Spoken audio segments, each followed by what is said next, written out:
Hey, what's up guys? Tonight topic is Russia no longer has full control of any of 4 annexed Ukrainian provinces. Well, Kiev troops advance in southern Kherson province and makes additional gains in east. Russia no longer has full control of any of the 4 provinces of Ukraine. It says it annexed last week after Ukrainian troops reportedly advanced dozens of kilometers in Kherson province in the south of the country and made additional gains in the east. On Monday, the Russian military acknowledged that Kiev forces had broken through in the Kherson region.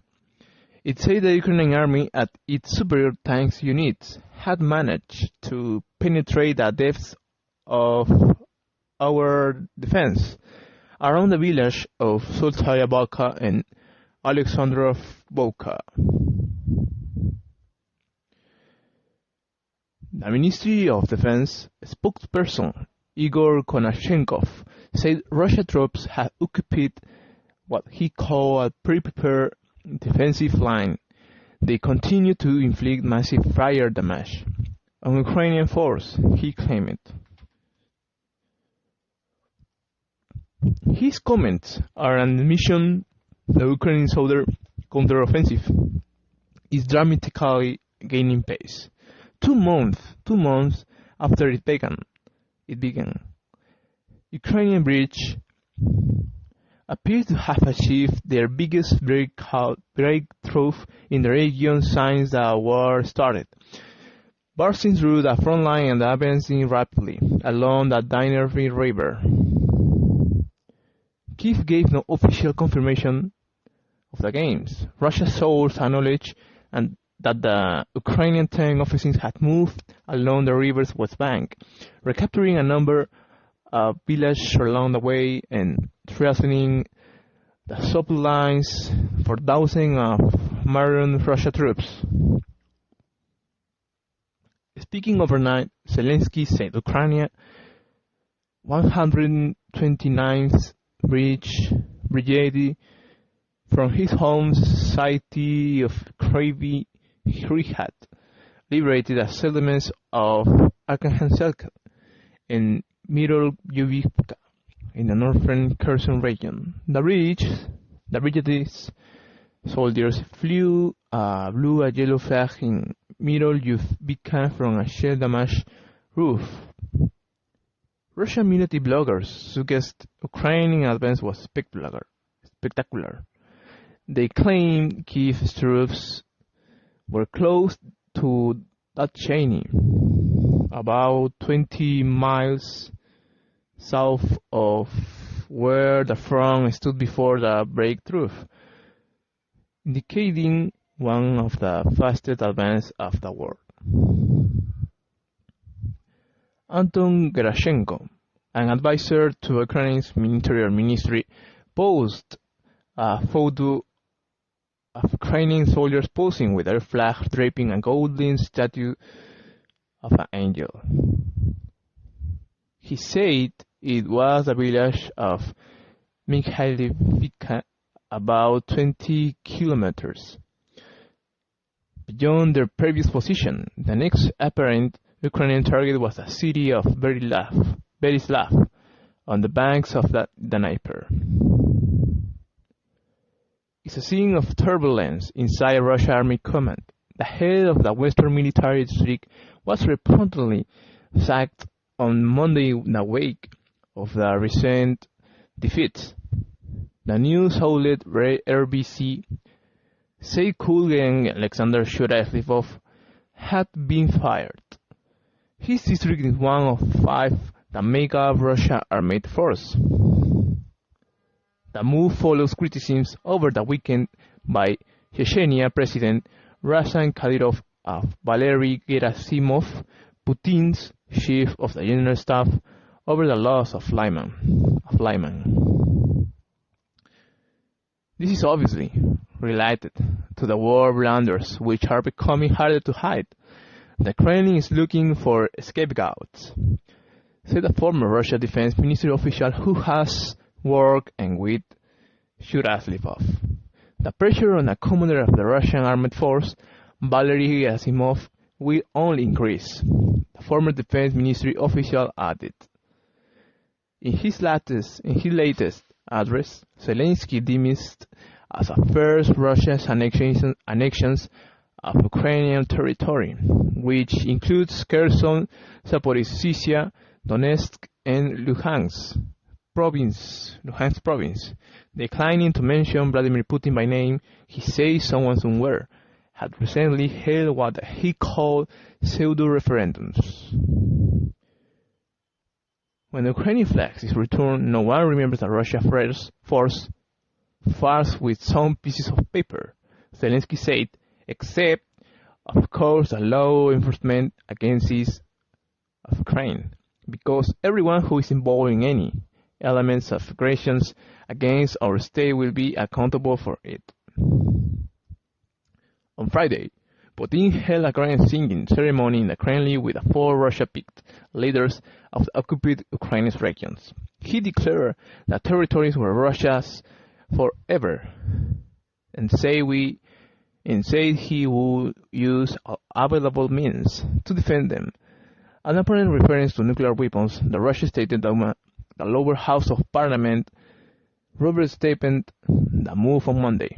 But the Ukrainian strategy quickly unraveled in the face of embarrassing defeats on the battleship and the confusion as to where Russia's new international borders actually were. Over the weekend, Ukrainian troops recaptured the city of Lyman in Donetsk Oblast, in theory part of Russia. On Monday, Putin spokesperson Dmitry Peskov tried to clarify the issue when he said, "We will continue to consult with the people who live in these areas." This appeared to be a face-saving formula in the event, as seems likely of further Russian military setbacks in the coming days and weeks. In the eastern Donbass, local separatist leaders acknowledged that Ukraine's army had crossed the administrative borders on Luhansk province, advancing from Lyman. Russia controls only about a half of the next oblast. It is going backwards, 7 months into Putin's full-scale invasion. In the eastern city of Solivansk, there were evidence of the recent battles and continuing offensive as the captured Russia armor was towed into the city. The fall of Lyman has opened the way for Ukrainian forces to advance deep into Luhansk province, threatening the main supply territory, Moscow capturing the some of the war's bloodiest battles in June and July. Officers in Kiev were cautious on Monday about the scale of Ukrainian gains in the south. They say continuous battles were going across a flat, steep landscape. Russian troops were using tanks, mortars, and jets to fire Ukrainian positions and were making extensive use of drones. They were trying to repair bridge across the Dnieper destroyed by Ukrainian missile strikes. The deputy head of Russia puppet administration in the Kherson region, Kirill Stromosov, acknowledged the Ukrainian army was advancing, but he added that everything is under control. He recorded a video standing next to Riga Line riverbank, with Kherson Antonivsky Bridge visible behind him. Stromosov said, "We are the ground and continue to take care of the citizens of the Russian Federation of the Kherson region. We are now Russia and everything will be fine." Speaking on Russian TV, his boss, Vladimir Saldo, admitted things were not entirely going to plan. "It's tense. Let's put it that way," he said. Saldo took part in Friday's ceremony in the Kremlin, shaking hands with Putin. On Monday, the Duma rubber stamped the annexation treaty. Zelensky Sr. adversaries have humorously pointed out the absurdity and sovereignty of Russia annexing territory, while at the same time losing control of it. Alexis Arestovich tweeted on Monday that more and more settlements were rapidly withdrawing from the Russian Federation. He added, now in the Kherson direction. Russia occupies only about 30% of the Zaporozhye region. It includes the Zaporozhye nuclear power plant, but no Zaporozhye city, the main urban center. Social media channels suggest Russian troops have recently stopped civilians from leaving via crossing point to Ukrainian government run territory with hundreds of cars stuck.